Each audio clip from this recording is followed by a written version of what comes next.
setiap orang yang siap membajak tetapi menoleh ke belakang tidak layak untuk kerajaan Allah. Saudara sekalian yang terkasih, apakah pada waktu Injil dibacakan tadi saudara sempat mendengarkan? Sempatkah? Artinya pada waktu Injil dibacakan pikiran saudara kebetulan tidak ngelambrang gitu loh maksud saya. Karena kadang-kadang orangnya menteleng ini ngerang rungok kayak rung. Baik, kalau kebetulan tadi saudara tidak ngelambrang, mungkin saudara bisa memberi kesan tentang Injil hari ini. Bagaimana kesannya?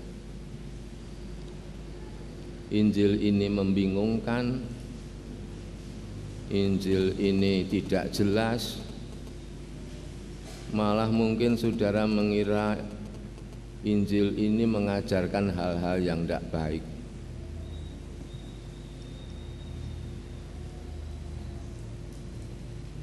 Ya memang Injil hari ini bisa menimbulkan bermacam-macam pertanyaan seperti itu. Misalnya saja yang pertama tadi, ada orang menghadap Yesus dengan sepenuh hati. Orang itu mengatakan, aku akan mengikuti engkau kemanapun engkau pergi. Jawab Yesus apa? Jawab Yesus apa? Yesus itu tidak menjawab, iya entuk, ora entuk. Tapi jawabnya itu serigala mempunyai liang, burung mempunyai sarang, anak manusia tidak mempunyai tempat meletakkan kepalanya. Sing takon ki sapa? Wong ditembungi ikut boleh apa enggak? Kok serigala, burung, batu tempat meletakkan kepala?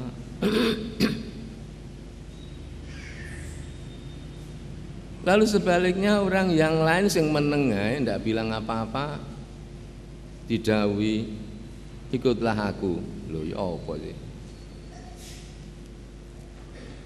Dan orang ini ketika mendengar ajakan Yesus ikutlah aku, ya baik Yesus saya akan ikut kamu, tapi ya maaf bapak saya itu meninggal, saya tak pulang dulu menguburkan bapak. Jawabnya apa? Biar orang mati menguburkan orang mati. Pernah melihat orang mati menguburkan orang mati? Medeni nih. Ya apa sih Gusti Yesus iki disuni prisa apik-apik kok wangsulane sengak nih. Biar orang mati menguburkan orang mati, kamu ikut saya, cepat-cepat.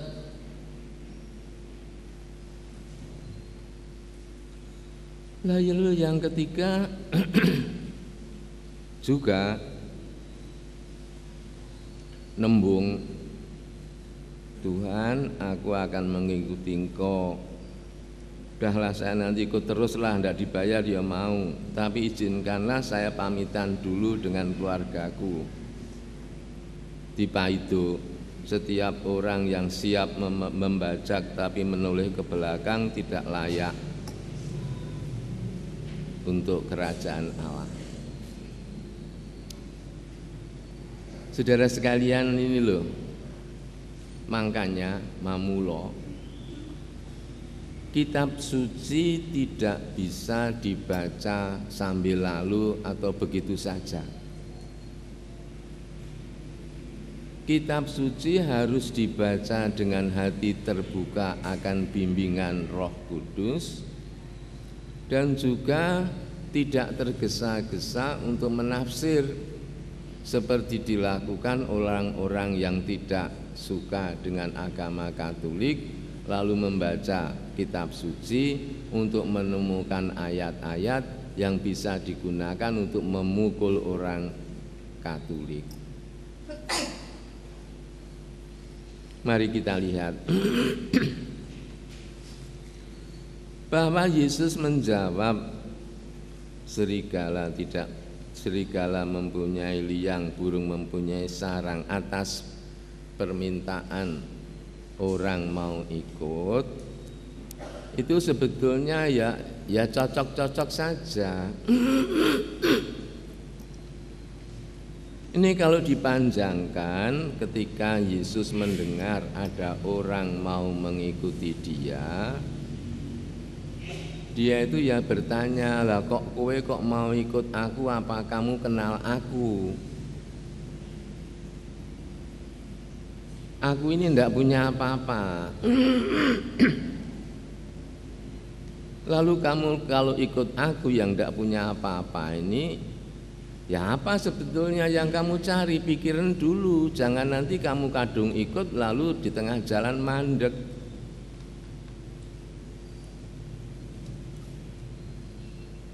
Saya ndak punya apa-apa. Jadi kalau kamu mau ikut aku tapi dengan pamrih-pamrih, ya lebih baik tidak. Kalau kamu ikut saya supaya tokomu itu laris terus, ya kamu akan kecewa. Karena saya tidak menjanjikan itu. Kalau kamu mengikut saya jadi Katolik supaya nanti karirmu naik terus, ya kamu akan kecewa. Karena itu tidak pernah saya janjikan dan kamu akan marah-marah pada saya. Kalau kamu jadi Katolik supaya nanti tiap bulan dapat beras seperti di gereja-gereja lain, ya kamu akan kecewa karena tidak pernah dijanjikan itu.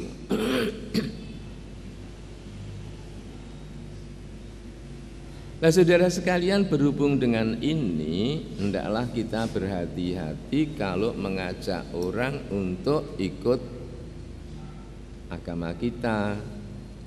Jangan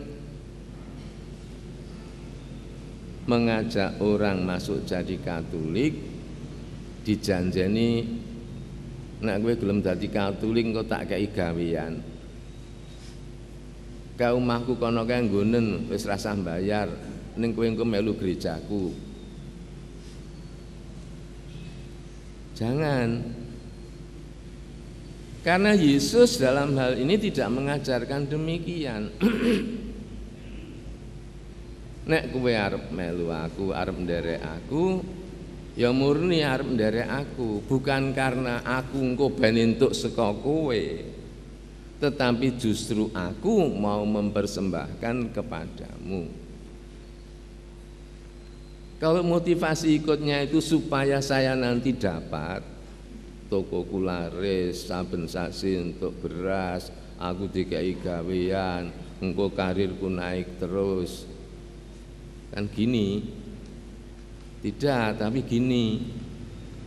Nah, kalau kita gini, mesti Tuhan ya tidak menutup mata. Jadi sebetulnya ya logis-logis saja jawab Yesus itu. Lalu yang kedua tadi, justru orang yang diam-diam saja malah diberitahu Yesus, ikutlah aku. Artinya apa? Bahwa untuk mengikuti Yesus memang perlu panggilan. Untuk mengikuti Yesus perlu dipanggil oleh Yesus. Buktinya apa? Buktinya ada anak yang sejak dari TK sampai universitas sekolah di sekolah Katolik, tidak pernah pengen jadi Katolik. Tapi orang yang tadinya guru ngaji tiba-tiba datang sendiri minta pelajaran agama. Atau orang yang tadinya tidak pernah sekolah di sekolah Katolik tiba-tiba pengen jadi Katolik. Bahkan dapat lihat di sekitar kita yang dekat gereja, banyak yang di sekitar gereja. Tapi ya pada tidak Katolik, malah yang jauh-jauh yang Katolik. Jadi memang harus diakui bahwa mengikuti Yesus juga perlu dipanggil. Lah mengapa Yesus kok pilih-pilih? Itu misteri Yesus. Entah tunggu waktunya kapan, entah menunggu hatinya terbuka, tidak tahu. Itu misteri. Tapi dari sini kenyataan bahwa justru orang yang menengai ranembung rabarang, tiba-tiba Yesus berkata, ikutlah aku. Tapi yang tadi saya katakan bahwa kita bisa mengira bahwa Yesus itu ngajari elek. Orang ini minta izin untuk menguburkan ayahnya saja kok enggak boleh. Padahal di dalam 10 perintah Allah dijelas, hormatilah ibu bapamu. Nah, menghormati itu artinya tidak hanya hormat-hormat gini, tetapi juga mencintai di dalam wujud perbuatan. Antara lain, ya kalau bapaknya meninggal ya dimakamkan, jangan nyuruh orang lain. Orang lingkungan suruh makamkan, dia malah pergi. Iya. Tapi ketika orang ini minta izin pada Yesus, mbok saya boleh pulang menguburkan ayah saya? Ya jawabnya itu ya agak sengak. Biar orang mati menguburkan orang mati, kamu ikut saya.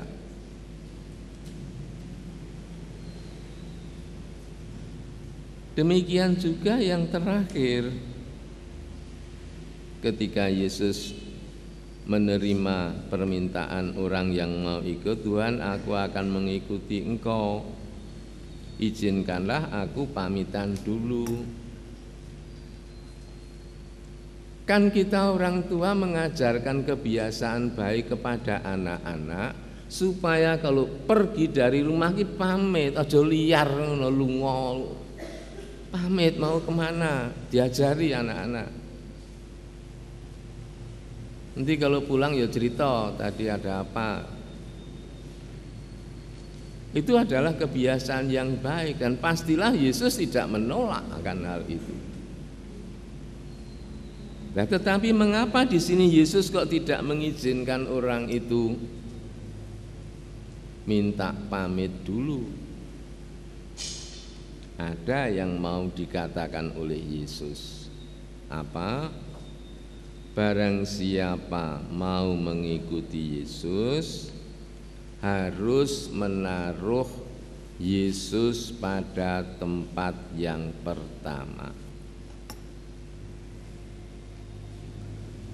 Artinya kalau demi kepentingan Yesus, kepentingan-kepentingan yang lain harus nomor 2. Bahkan kepentingan orang tua.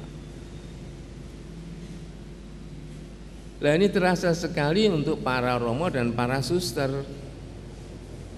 Kerap kali para romo dan para suster karena tugasnya ya terpaksa tidak bisa menghadiri pemakaman ibunya, tidak bisa menghadiri pemakaman ayahnya, tidak bisa menghadiri pemakaman kakaknya, karena lagi melakukan tugas demi kerajaan Allah. Maka yang mau dikatakan oleh Yesus adalah barang siapa mau mengikuti Yesus, ia harus menaruh Yesus pada tempat pertama.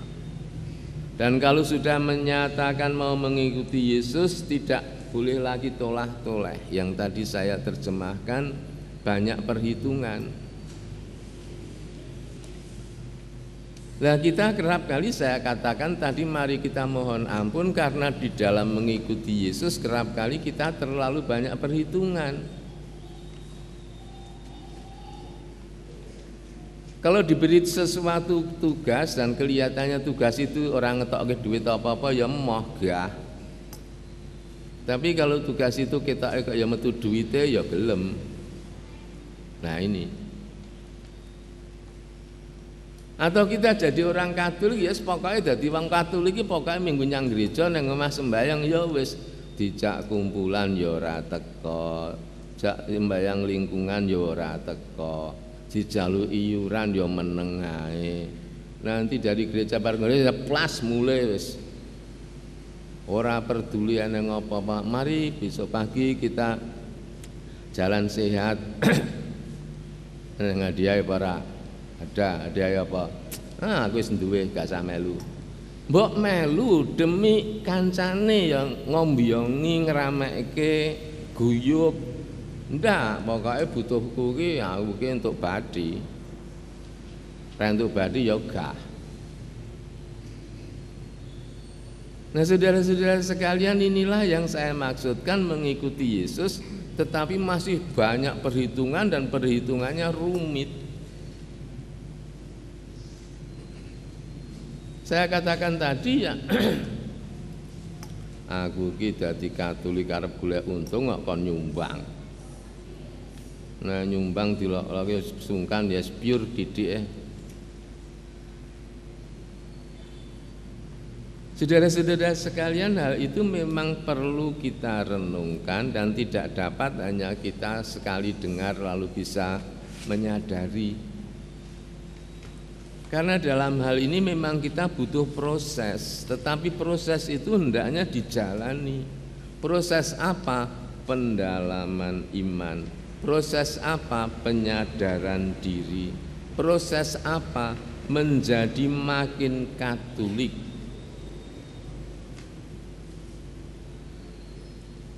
Saya kerap kali guyonan kalau ketemu frater atau ketemu suster atau siapa salaman, masih Katolik. Jelas Romo frater kok ndak Katolik.